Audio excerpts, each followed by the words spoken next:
ఆంధ్రప్రదేశ్ రాష్ట్ర ప్రభుత్వం ప్రతిష్టాత్మకంగా తీసుకున్న గంజాయి రహిత సమాజంలో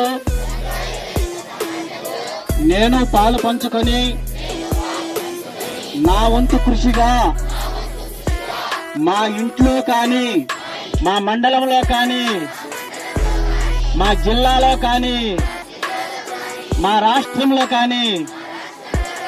గంజాయి ఇతర మత్తు పదార్థాలను దగ్గరకు రానివ్వనని, ఒకవేళ ఎవరైనా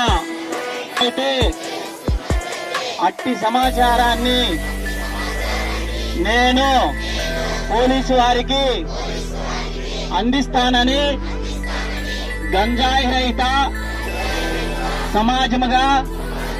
గంజాయి రహిత నా వంతు కృషి చేస్తానని ఈ సమయమున ప్రతిజ్ఞ చేస్తున్నాను.